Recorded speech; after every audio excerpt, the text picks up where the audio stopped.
안녕하십니까. 연세하나병원 관절센터 이진호 원장입니다. 지난 영상에서 골프 엘보와 테니스 엘보의 원인과 특징에 대해서 설명드렸는데요. 이번 시간에는 이 질환과 관련해서 자주 묻는 질문에 대해 답변 드리고 통증 없이 일상생활이나 운동을 할 수 있는 방법에 대해 이야기해 보겠습니다.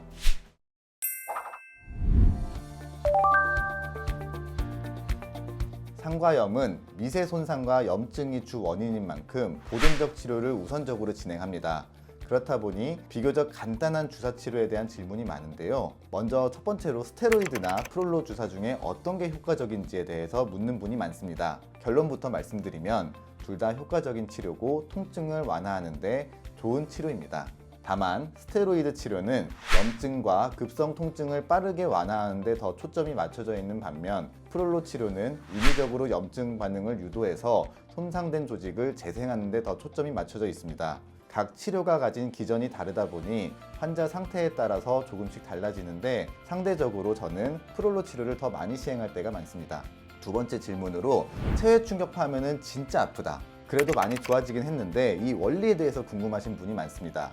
체외 충격파는 아프다는 말이 정말 많습니다. 치료 자체가 손상된 부위에 충격파를 가하다 보니까 불가피한 통증이 생기게 되는 부분인데 충격파를 전달하는 과정에서 조직의 혈류를 증가시키고 조직 재생을 촉진시키기 때문에 보다 더 근본적인 통증 완화와 예방이 가능합니다. 따라서 치료 후에 염증 완화나 통증 감소 효과가 탁월한 만큼 의료진과 상의한 후에 치료 횟수와 기간을 조절하실 것을 권장드립니다. 또 세 번째 질문으로 통증이 계속되면 수술을 꼭 해야 하는가? 이런 질문들을 하시는 분들이 있습니다. 장기적인 보존적 치료, 저희는 주로 6개월 이상의 보존적 치료라고 얘기를 하긴 하는데 통증이 지속되게 되면은 수술도 고려하게 되는 경우가 있습니다. 수술은 관절 내시경을 이용해서 손상된 힘줄이나 조직을 제거하기도 하고 아예 절개를 통해서 손상된 힘줄이나 조직을 더 자세히 보고 제거 후에 다시 봉합하는 방법을 사용하기도 합니다. 수술 방법은 환자 상태마다 조금씩 다르기 때문에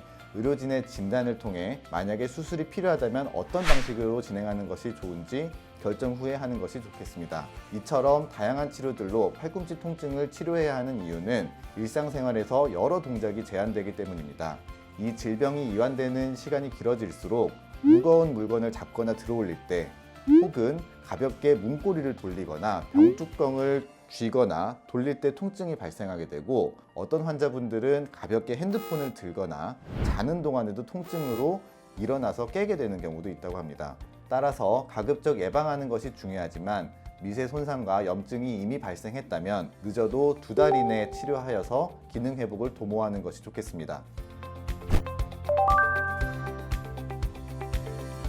간혹 어느 정도 통증이 완화되면 환자분들이 저한테 주로 묻는 여러 가지 질문들이 있는데요. 이 질문에 대해서 먼저 답변을 드리겠습니다.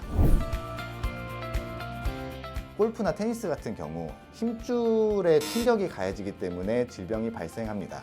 그래서 이 힘줄을 운동 전에 충분히 스트레칭을 해주시고 그 다음에 너무 과하지 않게 운동을 해주시는 것이 좋겠습니다.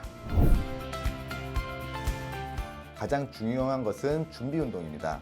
이 손목에서 가해지는 충격이 팔꿈치에 가해지기 때문에 질병이 발생한다고 말씀을 드렸는데 따라서 이 손목, 전완근의 힘줄을 충분히 스트레칭을 해서 질병을 예방하는 것이 좋겠습니다. 그렇다면 운동할 때 어떤 스트레칭을 하냐? 팔꿈치를 펴는 것이 중요합니다.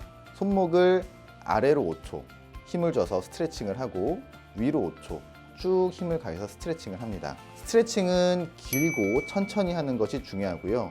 반복적으로 하는 것이 좋습니다. 따라서 길을 가거나 버스를 기다리거나 할 때 그냥 아래로 내린 상태에서 하루에 200번, 400번 반복적으로 진행을 하면은 손목 그리고 전완근에 충분한 이완이 돼서 치료하는 데 도움이 될 거라고 생각합니다.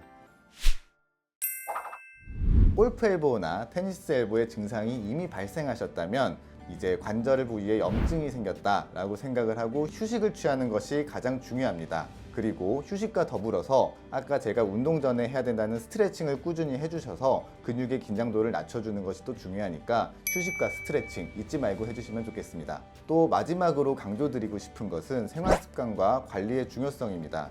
무거운 가방을 팔꿈치에 거는 동작 같은 것들은 관절 부위에 많은 스트레스를 일으키게 됩니다. 이 상태에서 직업적으로 팔꿈치를 더 많이 사용한다면 발병률은 더욱 높아지므로 주의해야 합니다.